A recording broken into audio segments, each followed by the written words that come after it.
ਖਾਲਿਸਤਾਨ ਐਲਾਨਨਾਮੇ ਦੀ 37ਵੀਂ ਵਰ੍ਹੇਗੰਢ ਮੌਕੇ 30 ਅਪ੍ਰੈਲ ਨੂੰ ਨਿਊਯਾਰਕ ਵਿਖੇ ਪੰਥਕ ਕਨਵੈਨਸ਼ਨ ਦਾ ਆਯੋਜਨ। ਥਾਣਾ ਕਲਾਨੌਰ ਅਧੀਨ ਸਰਹੱਦੀ ਪਿੰਡ 'ਚ ਗੁਟਕਾ ਸਾਹਿਬ ਦੀ ਬੇਅਦਬੀ ਦੀ ਵਾਪਰੀ ਘਟਨਾ। ਸ਼੍ਰੋਮਣੀ ਕਮੇਟੀ ਦੀ ਮਦਦ ਨਾਲ ਡਿਬਰੂਗੜ੍ਹ 'ਚ ਨਜ਼ਰਬੰਦ ਸਿੱਖ ਨੌਜਵਾਨਾਂ ਨਾਲ ਮੁਲਾਕਾਤ ਲਈ ਪਰਿਵਾਰ ਸ਼੍ਰੀ ਅੰਮ੍ਰਿਤਸਰ ਤੋਂ ਹੋਏ ਰਵਾਨਾ। 29 ਅਪ੍ਰੈਲ ਨੂੰ ਖਾਲਿਸਤਾਨ ਐਲਾਨਨਾਮੇ ਦੀ 37ਵੀਂ ਵਰ੍ਹੇਗੰਢ ਮੌਕੇ ਜਿੱਥੇ ਪੰਜਾਬ ਵਿੱਚ ਦਲ ਖਾਲਸਾ ਵੱਲੋਂ ਸਮਾਗਮ ਉਲੀਕੇ ਗਏ ਹਨ ਤਾਂ ਵਿਦੇਸ਼ਾਂ 'ਚ ਬੈਠੇ ਸਿੱਖਾਂ ਵੱਲੋਂ ਵੀ ਇਸ ਮੌਕੇ ਵੱਖੋ-ਵੱਖ ਪ੍ਰੋਗਰਾਮ ਆਯੋਜਿਤ ਕੀਤੇ ਗਏ ਹਨ। ਵਰਲਡ ਸਿੱਖ ਪਾਰਲੀਮੈਂਟ ਵੱਲੋਂ 30 ਅਪ੍ਰੈਲ ਵਾਲੇ ਦਿਨ ਫਲਸ਼ਿੰਗ ਗੁਰਦੁਆਰਾ ਸਾਹਿਬ ਵਿਖੇ ਵੱਡੀ ਪੰਥਕ ਕਨਵੈਨਸ਼ਨ ਕੀਤੀ ਜਾਵੇਗੀ, ਜਿਸ ਵਿੱਚ ਖਾਲਿਸਤਾਨ ਲਈ ਸੰਘਰਸ਼ ਕਰਦਿਆਂ 37 ਸਾਲਾਂ 'ਚ ਸ਼ਹੀਦ ਹੋਏ ਸਿੰਘਾਂ ਸਿੰਘਣੀਆਂ ਨੂੰ ਸ਼ਰਧਾਂਜਲੀ ਵੀ ਦਿੱਤੀ ਜਾਵੇਗੀ।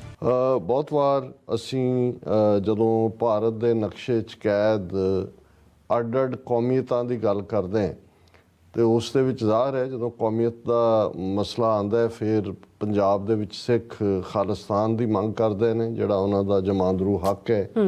ਉਹ ਤੀਸਰੀ ਧਿਰ ਸਨ ਨੈਗੋਸ਼ੀਏਸ਼ਨ ਵੇਲੇ, ਟਰਾਂਸਫਰ ਆਫ ਪਾਵਰ ਵੇਲੇ, ਔਰ ਜ਼ਾਹਰ ਹੈ ਕਿ ਉਹਨਾਂ ਦੇ ਨਾਲ ਕੀਤੇ ਗਏ ਇਕਰਾਰ ਜਿਹੜੇ ਵਾਅਦੇ ਸੀ ਉਹ ਵਫਾ ਨਹੀਂ ਹੋਏ। ਨਤੀਜੇ ਦੇ ਤੌਰ ਤੇ ਉਹਨਾਂ ਨੇ ਅਖੀਰ ਭਾਰਤੀ ਜ਼ੁਲਮਾਂ ਤੋਂ ਅੱਕ ਕੇ 37 ਸਾਲ ਉਹਨਾਂ ਨੇ 47 ਤੋਂ 84 ਤੱਕ ਹਰ ਹੀਲਾ ਵਰਤਿਆ। ਪਰ ਜਦੋਂ ਇੰਡੀਅਨ ਸਟੇਟ ਨੇ ਟੈਂਕਾਂ ਤੋਪਾਂ ਨਾਲ ਹਮਲਾ ਕਰਕੇ ਟੋਟਲ ਵਾਰ ਵਿੱਢੀ ਸਿੱਖਾਂ ਦੇ ਖਿਲਾਫ ਤੇ ਉਹਨਾਂ ਨੇ ਫਿਰ ਫਾਈਨਲ ਆਪਣੀ ਡੈਸਟੀਨੇਸ਼ਨ, ਆਪਣਾ ਨਿਸ਼ਾਨਾ, ਆਪਣੀ ਮੰਜ਼ਿਲੇ ਮਕਸੂਦ 26 ਜਨਵਰੀ 1986 ਦੇ ਸਰਬੱਤ ਖਾਲਸਾ ਚੋਂ ਜਿਹੜੀ 5 ਮੈਂਬਰੀ ਪੰਥਕ ਕਮੇਟੀ ਨਿਕਲੀ, ਉਸ ਨੇ 29 ਅਪ੍ਰੈਲ 1986 ਨੂੰ ਖਾਲਿਸਤਾਨ ਦਾ ਐਲਾਨਨਾਮਾ ਜਾਰੀ ਕਰਕੇ ਆਪਣੀ ਮੰਜ਼ਿਲੇ ਮਕਸੂਦ ਅਲੱਗ ਮੁਲਕ ਦਰਿਆਏ ਜਮਨਾ ਤੋਂ ਵਾਘਾ ਤੱਕ ਇੰਡੀਪੈਂਡੈਂਟ ਸੋਵਰਨ ਖਾਲਿਸਤਾਨ ਮਿੱਥਿਆ। ਅਸੀਂ ਜਦੋਂ ਅੱਜ ਗੱਲ ਕਰ ਰਹੇ ਹਾਂ ਲਗਭਗ 3 ਦਿਨ ਬਾਅਦ ਸੈਚਰਡੇ 29 ਅਪ੍ਰੈਲ ਨੂੰ 37ਵੀਂ ਵਰ੍ਹੇਗੰਢ ਹੋਏਗੀ ਖਾਲਿਸਤਾਨ ਐਲਾਨਨਾਮੇ ਦੀ। ਉਸ ਨੂੰ ਲੈ ਕੇ ਬਹੁਤ ਸਾਰੀਆਂ ਥਾਵਾਂ ਤੇ ਸਮਾਗਮ ਰੱਖੇ ਗਏ ਨੇ। ਦਲ ਖਾਲਸਾ ਵੱਲੋਂ ਪ੍ਰੈਸ ਕਾਨਫਰੰਸ ਕਰਕੇ ਐਲਾਨਿਆ ਗਿਆ ਕਿ ਅਕਾਲ ਤਖਤ ਸਾਹਿਬ ਤੇ ਇਕੱਠੇ ਹੋ ਕੇ ਉਹ ਅਰਦਾਸ ਕਰਨਗੇ। ਇਸੇ ਤਰ੍ਹਾਂ ਵਰਲਡ ਸਿੱਖ ਪਾਰਲੀਮੈਂਟ ਵੱਲੋਂ 30 ਅਪ੍ਰੈਲ ਵਾਲੇ ਦਿਨ, ਕਿਉਂਕਿ 29 ਅਪ੍ਰੈਲ ਨੂੰ ਇੱਥੇ ਸਿੱਖ ਡੇ ਪੈਰੇਡ ਹੈ, 30 ਅਪ੍ਰੈਲ ਵਾਲੇ ਦਿਨ ਫਲਸ਼ਿੰਗ ਗੁਰਦੁਆਰਾ ਸਾਹਿਬ ਦੇ ਵਿੱਚ ਇੱਕ ਵੱਡੀ ਪੰਥਕ ਕਨਵੈਨਸ਼ਨ ਕੀਤੀ ਜਾ ਰਹੀ ਹੈ, ਜਿਸ 'ਚ ਜਿੱਥੇ ਇਹਨਾਂ 37 ਵਰ੍ਹਿਆਂ ਦੇ ਸ਼ਹੀਦ ਸਿੰਘਾਂ ਸਿੰਘਣੀਆਂ ਨੂੰ ਜਿਹੜੇ ਖਾਲਿਸਤਾਨ ਦੇ ਸ਼ਹੀਦ ਨੇ ਉਹਨਾਂ ਨੂੰ ਟ੍ਰਿਬਿਊਟ ਦਿੱਤੀ ਜਾਏਗੀ। ਉੱਥੇ ਰਿਜ਼ੋਲਵ ਵੀ ਦੁਹਰਾਇਆ ਜਾਏਗਾ ਕਿ ਸਿੱਖ ਕੌਮ ਖਾਲਿਸਤਾਨ ਤੋਂ ਬਿਨਾਂ ਹੋਰ ਕਿਸੇ ਵੀ ਮੁੱਦੇ ਦੇ ਉੱਤੇ ਗੱਲ ਕਰਨ ਨੂੰ ਤਿਆਰ ਨਹੀਂ ਹੈ ਔਰ ਇਹੀ ਸਾਡਾ ਨਿਸ਼ਾਨਾ ਹੈ ਔਰ ਇਸ ਨੂੰ ਅਸੀਂ ਹਾਸਲ ਕਰਾਂਗੇ। ਸੋ ਜ਼ਾਹਰ ਹੈ ਪੰਜਾਬ ਦੇ ਵਿੱਚ ਇਸ ਮੁੱਦੇ ਦੇ ਉੱਤੇ ਸਿੱਖ ਕੌਮ ਡਟ ਗਈ ਹੈ। ਥਾਣਾ ਕਲਾਨੌਰ ਅਧੀਨ ਸਰਹੱਦੀ ਪਿੰਡ ਸ਼ਹੂਰ ਵਿੱਚ ਨੌਜਵਾਨ ਨੂੰ ਗੁਟਕਾ ਸਾਹਿਬ ਦੀ ਬੇਅਦਬੀ ਕਰਨ ਮਗਰੋਂ ਗ੍ਰਿਫਤਾਰ ਕਰਕੇ ਉਸ ਖਿਲਾਫ ਵੱਖ-ਵੱਖ ਧਾਰਾਵਾਂ ਤਹਿਤ ਮਾਮਲਾ ਦਰਜ ਕੀਤਾ ਗਿਆ ਹੈ। ਵੱਖ-ਵੱਖ ਸਿੱਖ ਜਥੇਬੰਦੀਆਂ ਦੇ ਆਗੂ ਥਾਣਾ ਕਲਾਨੌਰ ਪਹੁੰਚੇ। ਪੁਲਿਸ ਨੂੰ ਦਰਜ ਕਰਵਾਏ ਬਿਆਨ ਵਿੱਚ ਗੁਰਪ੍ਰੀਤ ਸਿੰਘ ਵਾਸੀ ਸ਼ਹੂਰ ਕਲਾਂ ਨੇ ਦੱਸਿਆ ਕਿ ਉਸ ਨੂੰ ਕਿਸੇ ਨੇ ਦੱਸਿਆ ਸੀ ਕਿ ਪਿੰਡ ਵਾਸੀ ਸੁੱਚਾ ਸਿੰਘ ਨੇ ਆਪਣੇ ਘਰ ਨੇੜੇ ਛੱਪੜ ਵਿੱਚ ਗੁਰੂ ਸਾਹਿਬਾਨ ਦੀਆਂ ਤਸਵੀਰਾਂ ਅਤੇ ਉਸ ਉੱਪਰ ਗੁਟਕਾ ਸਾਹਿਬ ਸੁੱਟ ਕੇ ਬੇਅਦਬੀ ਕੀਤੀ ਹੈ। ਛੱਪੜ ਤੇ ਬੁੱਟੀ ਹੋਣ ਕਰਕੇ ਗੁਟਕਾ ਸਾਹਿਬ ਛੱਪੜ ਵਿੱਚ ਡੁੱਬਿਆ ਨਹੀਂ। ਸੂਚਨਾ ਮਿਲਣ ਤੇ ਸਹਾਇਕ sub inspector Satnam Singh police ਕਰਮਚਾਰੀ ਸਹਿਤ ਮੌਕੇ ਤੇ ਪਹੁੰਚੇ ਅਤੇ ਮੁਲਜ਼ਮ ਨੂੰ ਕਾਬੂ ਕਰ ਲਿਆ। ਇਸ ਘਟਨਾ ਦੀ ਖਬਰ ਸੁਣਦਿਆਂ ਹੀ ਐਸਪੀ ਥਾਣਾ ਮੁਖੀ ਮਨਜੀਤ ਸਿੰਘ ਤੋਂ ਇਲਾਵਾ ਵੱਡੇ ਪੱਧਰ ਤੇ ਪੁਲਿਸ ਕਰਮਚਾਰੀ ਉੱਥੇ ਪਹੁੰਚੇ। ਜੀ ਅੱਜ ਅਸੀਂ ਇਸ ਵੇਲੇ ਸਦਰ ਥਾਣਾ ਕਲਾਨੌਰ ਵਿੱਚ ਖੜੇ ਆ। ਇਹਦੇ ਅਧੀਨ ਪਿੰਡ ਆਉਂਦਾ ਇੱਕ ਸ਼ਹੂਰ ਕਲਾਂ, ਉੱਥੋਂ ਦਾ ਇੱਕ ਵਿਅਕਤੀ ਆ ਸੁੱਚਾ ਸਿੰਘ ਸਨ ਆਫ ਗੁਲਜ਼ਾਰ ਸਿੰਘ, ਜਿਨੇ ਕਿ ਅੱਜ ਸਵੇਰੇ ਹੀ ਆਪਣੇ ਪਿੰਡ ਦੇ ਵਿੱਚ ਗੁਟਕਾ ਸਾਹਿਬ ਦੀ ਬੇਅਦਬੀ ਕੀਤੀ ਆ। ਉਹਦੇ ਰੋਸ ਵਜੋਂ ਸਾਰੀ ਹੀ ਸੰਗਤ ਇਕੱਠੀ ਹੋਈ ਸੀ ਔਰ ਉਸ ਵਿਅਕਤੀ ਨੂੰ ਪਿੰਡ ਵਾਲੇ ਵੱਲੋਂ ਹੀ ਫੜ ਕੇ ਥਾਣੇ ਦੇ ਵਿੱਚ ਲਿਆ ਕੇ ਇੱਥੇ ਉਹਨੂੰ ਗ੍ਰਿਫਤਾਰ ਕਰਵਾਇਆ ਗਿਆ ਔਰ ਉਹਦੇ ਉੱਤੇ ਜਿਹੜਾ ਵਾ ਸੰਬੰਧਿਤ ਬਣਦੀਆਂ ਧਾਰਾਵਾਂ ਤਹਿਤ ਪਰਚਾ ਦਰਜ ਕਰਵਾਇਆ ਗਿਆ।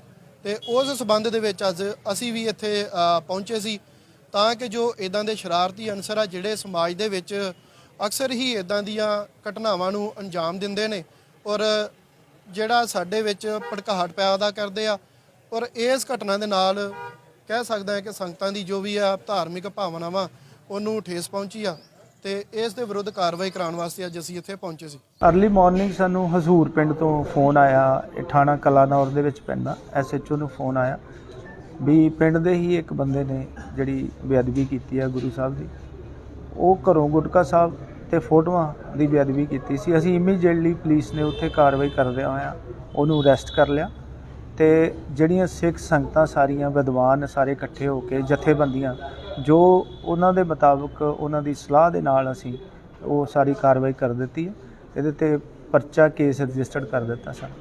ਸਰ ਇਹ ਗੁਟਕਾ ਸਾਹਿਬ ਬਿਆਨ ਵੀ ਪਾੜੇ ਗਏ ਜਾਂ ਨਹੀਂ ਇੱਦਾਂ ਦੀ ਨਹੀਂ ਹੋਈ ਕੋਈ ਗੱਲ, ਪਰ ਇਹ ਆ ਵੀ ਉਹਨੇ ਜਿਹੜੇ ਬਾਹਰ ਸੁੱਟ ਦਿੱਤੇ ਸੀ ਉਹ ਵੀ ਅੰਗ ਪਾੜਨ ਵਾਲੀ ਕੋਈ ਗੱਲ ਨਹੀਂ ਹੋਈ ਸਰ। ਇਹ ਕਿੱਥੋਂ ਲੈ ਕੇ ਆਇਆ ਸੀ ਜੀ? ਇਹ ਇਹਦੇ ਘਰੇ ਹੀ ਪਏ ਸੀ, ਆਪਣੇ ਘਰੇ ਹੀ ਰੱਖੇ ਹੋਏ ਸੀ। ਇਹ ਸਿੱਖ ਪਰਿਵਾਰ ਨੂੰ ਬਿਲੋਂਗ ਕਰਦਾ, ਜੱਟ ਸਿੱਖ ਆ ਇਹ, ਤੇ ਇਹਨੇ ਘਰੇ ਹੀ ਰੱਖੇ ਸੀ ਗੁਟਕਾ ਸਾਹਿਬ। ਕੋਈ ਸਾਹਮਣੇ ਨਿਕਲ ਕੇ ਆਇਆ ਕਿ ਇਹਦੀ ਮਨਸ਼ਾ ਕੀ ਸੀਗੀ ਜੀ? ਨਹੀਂ ਉਹ ਇਨਵੈਸਟੀਗੇਸ਼ਨ ਕਰ ਰਹੇ ਅਸੀਂ। ਇਨਵੈਸਟੀਗੇਸ਼ਨ 'ਚ ਜਿਹੜੀ ਕੋਈ ਆਉਂਦੀ ਗੱਲ ਫਿਰ ਤੁਹਾਨੂੰ ਦੱਸ ਦਿੰਦੇ। ਕਿਸੇ ਤਰ੍ਹਾਂ ਦਾ ਕੋਈ ਮਾਨਸਿਕ ਤਣਾਅ ਦੇ ਵਿੱਚ ਵੀ ਹੈ ਜਾਂ ਕੋਈ ਬੰਦਬੁੱਧੀ ਵੀ ਨਹੀਂ ਹਲੇ ਫਿਲਹਾਲ ਇਹ ਨਹੀਂ ਕਹਿਣਾ, ਅਸੀਂ ਨਹੀਂ ਕਹਿ ਸਕਦੇ ਇਹਨੂੰ।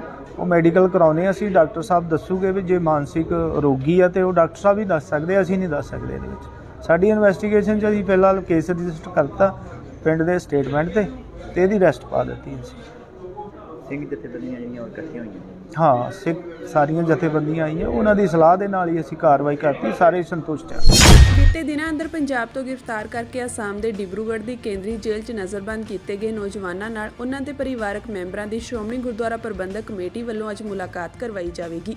ਇਸ ਸੰਬੰਧ ਵਿੱਚ Shiromani committee member advocate Bhagwant Singh Sialka ਕੱਲ੍ਹ ਨੌਜਵਾਨਾਂ ਦੇ ਪਰਿਵਾਰਕ ਮੈਂਬਰਾਂ ਨੂੰ ਲੈ ਕੇ ਸ੍ਰੀ ਅੰਮ੍ਰਿਤਸਰ ਤੋਂ ਹਵਾਈ ਜਹਾਜ਼ ਰਾਹੀਂ ਅਸਾਮ ਲਈ ਰਵਾਨਾ ਹੋਏ। ਉਹਨਾਂ ਨਾਲ ਸ਼੍ਰੋਮਣੀ ਕਮੇਟੀ ਦੇ ਆਈਟੀ ਵਿਭਾਗ ਦੇ ਨੁਮਾਇੰਦੇ ਸਰਦਾਰ ਜਸਕਰਨ ਸਿੰਘ ਵੀ ਗਏ ਹਨ। ਅਸਾਮ ਲਈ ਰਵਾਨਗੀ ਮੌਕੇ ਗੱਲਬਾਤ ਕਰਦਿਆਂ ਐਡਵੋਕੇਟ ਸਿਆਲਕਾ ਨੇ ਦੱਸਿਆ ਕਿ ਡਿਬਰੂਗੜ੍ਹ ਜੇਲ੍ਹ ਵਿੱਚ ਨਜ਼ਰਬੰਦ ਨੌਜਵਾਨਾਂ ਦੇ ਪਰਿਵਾਰਕ ਮੈਂਬਰਾਂ ਦੀ ਮੁਲਾਕਾਤ ਲਈ ਪਿਛਲੇ ਦਿਨੀ ਇਜਾਜ਼ਤ ਲਈ ਗਈ ਸੀ, ਜਿਸ ਤਹਿਤ ਇਸ ਮੁਲਾਕਾਤ ਦਾ ਪ੍ਰਬੰਧ ਕੀਤਾ ਗਿਆ ਹੈ।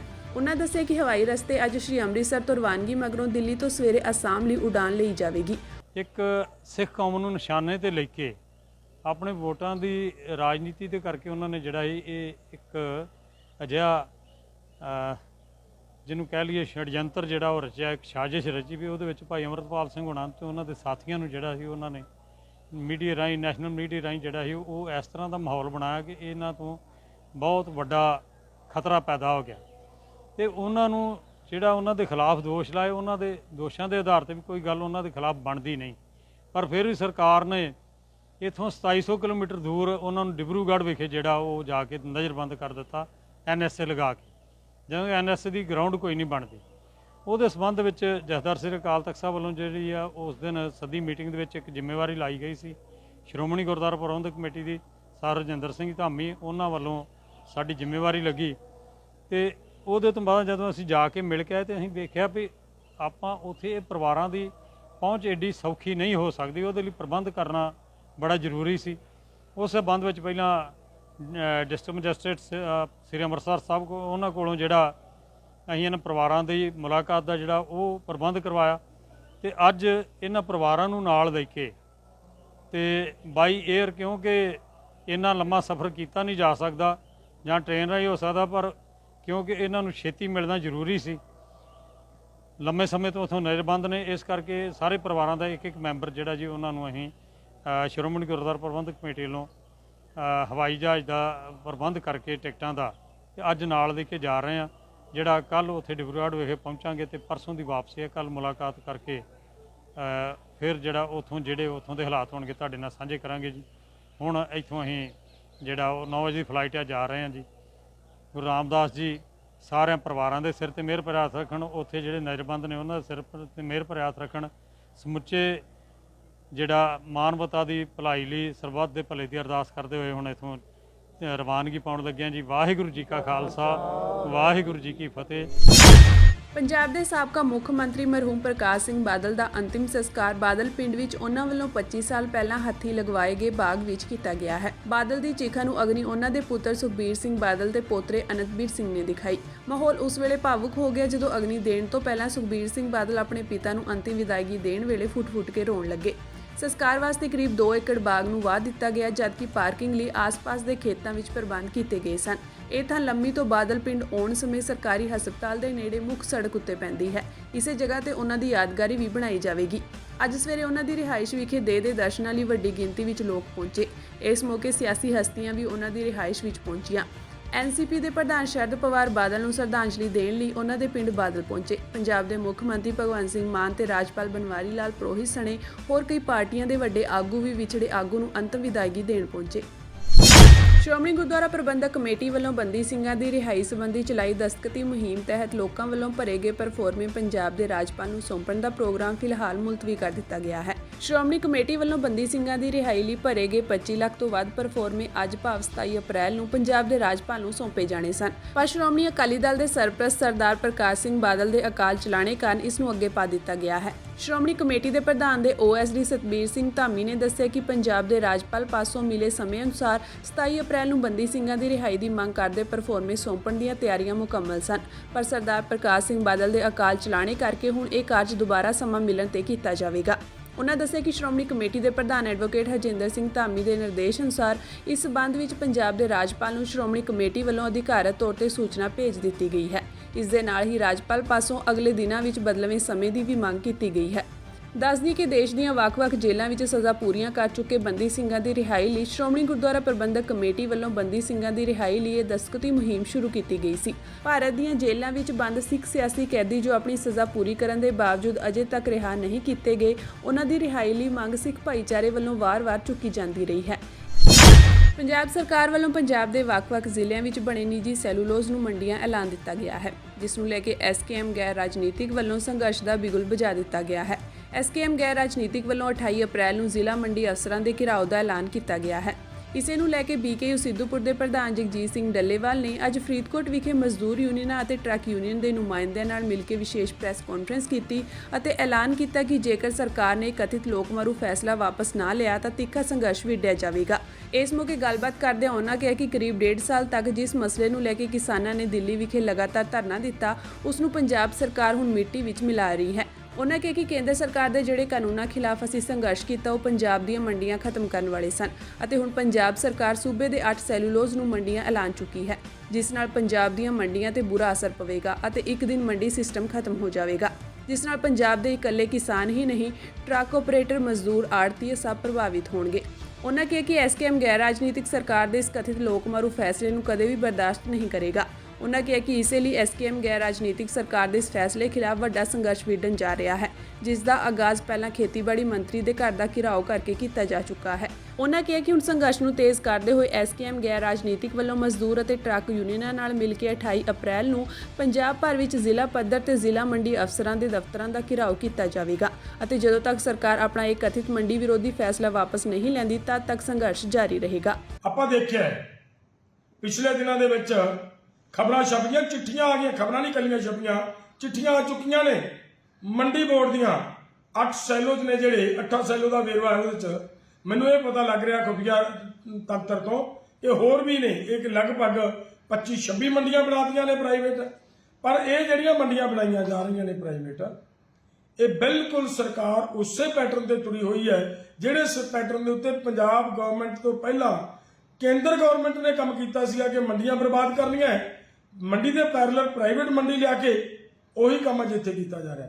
ਪਿਛਲੇ ਸਾਲ ਦਾ ਮੈਂ ਸਰਕਾਰ ਦੇ ਧਿਆਨ 'ਚ ਲਿਆ ਦਿਆਂ ਕਿ ਪਿਛਲੇ ਸਾਲ ਇੱਕ ਸੈਲੋ ਜਿਹੜਾ ਚੱਲਿਆ ਸੀ, ਇੱਕ ਸੈਲੋ ਨੇ ਮੋਗੇ ਡਿਸਟ੍ਰਿਕਟ ਦੀਆਂ 36 ਮੰਡੀਆਂ ਬੰਦ ਕੀਤੀਆਂ ਜੀ। ਜਾ ਕੇ ਰਿਕਾਰਡ ਚੈੱਕ ਕਰ ਲਓ। ਅਗਰ 36 ਮੰਡੀਆਂ ਇੱਕ ਸੈਲੋ ਬੰਦ ਕਰ ਗਿਆ ਤੇ ਜੇ ਅੱਜ 25-26 ਮੰਡੀਆਂ ਬਣਾਤੀਆਂ ਤਾਂ ਫਿਰ ਇਹਦਾ ਮਤਲਬ ਮੰਡੀ ਸਿਸਟਮ ਤਾਂ ਗਿਆ ਸਾਡਾ। ਕਿਸਾਨਾਂ ਨੂੰ ਵੀ ਮੇਰੀ ਹੱਥ ਜੋੜ ਕੇ ਅਪੀਲ ਹੈ ਕਿ ਇਹਨਾਂ ਮੰਡੀਆਂ ਦੇ ਵਿੱਚ ਜਿਹੜੀਆਂ ਪ੍ਰਾਈਵੇਟ ਮੰਡੀਆਂ ਸਰਕਾਰ ਬਣਾ ਰਹੀ ਹੈ, ਚਾਹੇ ਉਹ ਕਿਸੇ ਸੈਲੋ 'ਚ ਬਣਾ ਰਹੀ ਹੈ, ਚਾਹੇ ਕਿਸੇ ਸ਼ੈਲਰ 'ਚ ਬਣਾ ਰਹੀ ਹੈ, ਚਾਹੇ ਕਿਸੇ ਹੋਰ ਜਗ੍ਹਾ ਤੇ ਬਣਾ ਰਹੀ ਹੈ, ਕਤਈ ਜ਼ੋਰ ਨਾ ਲਾਓ ਇਹਦੇ ਤਕੜੇ ਹੋ ਕੇ ਕਿ ਕੋਈ ਵੀ ਕਿਸਾਨ ਇਹਦੇ 'ਚ ਆਪਦੀ ਫਸਲ ਨਾ ਵੇਚੇ, ਕਿਸਾਨ ਫਸਲ ਮੰਡੀ 'ਚ ਵੇਚਣ। ਇਹ ਮੇਰੀ ਕਿਸਾਨਾਂ ਨੂੰ ਅਪੀਲ ਹੈ ਔਰ ਸਰਕਾਰ ਨੂੰ ਸਾਡੀ ਹੱਥ ਜੋੜ ਕੇ ਅਪੀਲ ਵੀ ਹੈ ਤੇ ਅਸੀਂ ਚੇਤਾਵਨੀ ਵੀ ਦਿੰਦੇ ਹਾਂ ਕਿ ਇਹਨਾਂ ਗੱਲਾਂ ਨੂੰ ਲੈ ਕੇ ਫਿਰ ਅੰਦੋਲਨ ਹੋਏਗਾ। ਅਸੀਂ ਕਤਈ ਮੰਡੀ ਸਿਸਟਮ ਫੇਲ ਪੰਜਾਬ ਦਾ ਨਹੀਂ ਹੋਣ ਦਿਆਂਗੇ। ਇਹ ਨੋਟੀਫਿਕੇਸ਼ਨ ਸਰਕਾਰ ਰੱਦ ਕਰੇ। ਔਰ ਇਸ ਗੱਲ ਨੂੰ ਲੈ ਕੇ ਮੈਂ ਕਿਸਾਨ ਵੀਰਾਂ ਨੂੰ ਅਪੀਲ ਕਰਦਾ ਹਾਂ, ਜਿੰਨੇ ਵੀ ਕਿਸਾਨ ਨੇ, ਕਿ 15 ਤਰੀਕ ਨੂੰ ਇਹ ਤਿੰਨੇ ਚਾਰੇ ਇਸ਼ੂ ਲੈ ਕੇ ਆਪਾਂ ਮਾਨਯੋਗ ਖੇਤੀਬਾੜੀ ਮੰਤਰੀ ਜੀ ਦੇ ਪਿੰਡ ਅੰਮ੍ਰਿਤਸਰ ਡਿਸਟ੍ਰਿਕਟ ਦੇ ਵਿੱਚ ਜਗਦੇਵ ਕਲਾਂ ਜਾਣਾ ਹੈ। ਸਾਰੇ ਕਿਸਾਨਾਂ ਨੂੰ ਮੇਰੀ ਹੱਥ ਜੋੜ ਕੇ ਅਪੀਲ ਹੈ, ਜਿਹੜੇ ਕਿਸਾਨ ਇਨਸਾਫ ਚਾਹੁੰਦੇ ਨੇ, ਜਿਹੜੇ ਸੋਚਦੇ ਨੇ ਕਿ ਅਸੀਂ 13 ਮਹੀਨੇ ਦਿੱਲੀ ਲੜ ਕੇ ਆਏ ਹਾਂ, ਔਰ ਉਹ ਸਾਡੀ ਲੜਾਈ ਬੇਕਾਰ ਜਾਏਗੀ। ਅਗਰ ਸੈਲੋ ਮੰਡੀਆਂ ਬਣ ਗਏ ਤਾਂ ਫਿਰ ਉਹਨਾਂ ਦੀ ਜ਼ਿੰਮੇਵਾਰੀ ਬਣਦੀ ਹੈ ਕਿ ਉਸ ਤਰੀਕ ਨੂੰ ਸਾਰੇ ਕਿਸਾਨ ਵੱਡੀ ਪੱਧਰ ਦੇ ਉੱਤੇ 15 ਅਪ੍ਰੈਲ ਨੂੰ ਆਪਾਂ ਉੱਥੇ ਜਾਣਾ ਹੈ। ਉੱਥੇ ਜਾ ਕੇ ਮੰਗ ਪੱਤਰ ਦੇਵਾਂਗੇ, ਉਹਨਾਂ ਨਾਲ ਗੱਲਬਾਤ ਕਰਾਂਗੇ, ਮਸਲੇ ਦਾ ਹੱਲ ਕਰਵਾਵਾਂਗੇ।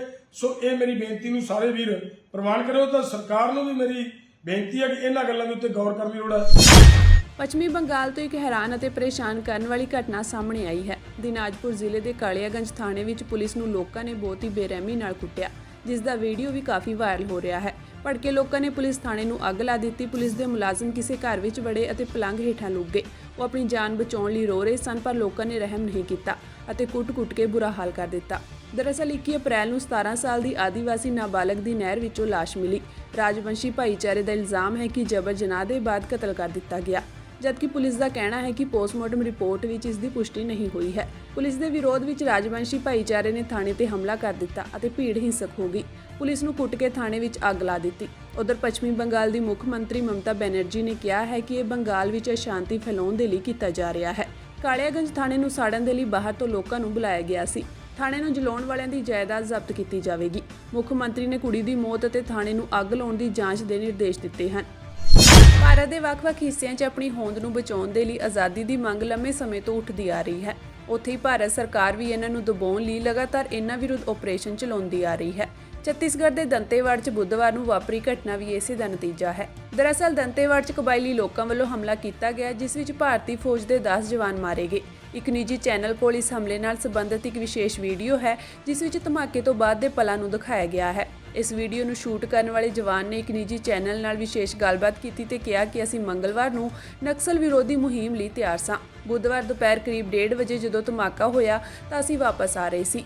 ਜਵਾਨ ਨੇ ਦੱਸਿਆ ਕਿ ਸੁਰੱਖਿਆ ਅਧਿਕਾਰੀਆਂ ਮੁਤਾਬਕ ਸੰਵੇਦਨਸ਼ੀਲ ਇਲਾਕਿਆਂ ਵਿੱਚ ਅਜਿਹੇ ਹਮਲਿਆਂ 'ਚ ਵੱਡੀ ਗਿਣਤੀ 'ਚ ਜਾਨੀ ਨੁਕਸਾਨ ਤੋਂ ਬਚਣ ਲਈ ਕਾਫਲਿਆਂ ਵਿਚਕਾਰ ਸੁਰੱਖਿਅਤ ਦੂਰੀ ਬਣਾ ਕੇ ਰੱਖੀ ਜਾਂਦੀ ਹੈ। ਇਹ ਪੁੱਛੇ ਜਾਣ ਤੇ ਕਿ ਕੀ ਧਮਾਕੇ ਤੋਂ ਬਾਅਦ ਨਕਸਲੀ ਅਜੇ ਵੀ ਆਸ-ਪਾਸ ਸਨ ਤਾਂ ਪੁਲਿਸ ਮੁਲਾਜ਼ਮ ਨੇ ਜਵਾਬ ਦਿੱਤਾ ਕਿ ਜਦੋਂ ਅਸੀਂ ਉਹਨਾਂ ਦੀ ਦਿਸ਼ਾ ਵਿੱਚ ਗੋਲੀਬਾਰੀ ਕੀਤੀ ਤਾਂ ਉਹਨਾਂ ਦੇ ਪਾਸਿਓਂ 1 ਜਾਂ 2 ਰਾਊਂਡ ਫਾਇਰ ਕੀਤੇ ਗਏ। ਇੰਪਰੋਵਾਈਜ਼ਡ ਐਕਸਪਲੋਸਿਵ ਡਿਵਾਈਸ ਦੁਆਰਾ ਕੀਤੇ ਗਏ ਧਮਾਕੇ ਵਿੱਚ 10 ਜ਼ਿਲ੍ਹਾ ਰਿਜ਼ਰਵ ਗਾਰਡ ਦੇ ਕਰਮਚਾਰੀ ਅਤੇ ਇੱਕ ਡਰਾਈਵਰ ਦੀ ਮੌਤ ਹੋ ਗਈ। ਸੂਬੇ ਦੀ ਰਾਜਧਾਨੀ ਰਾਏਪੁਰ ਤੋਂ ਲਗਭਗ 450 ਕਿਲੋਮੀਟਰ ਦੂਰ ਹੋਇਆ ਇਹ ਧਮਾਕਾ ਛੱਤੀਸਗੜ੍ਹ ਵਿੱਚ ਪਿਛਲੇ 2 ਸਾਲਾਂ ਵਿੱਚ ਸਭ ਤੋਂ ਵੱਡਾ ਮਾਓਵਾਦੀ ਹਮਲਾ ਹੈ।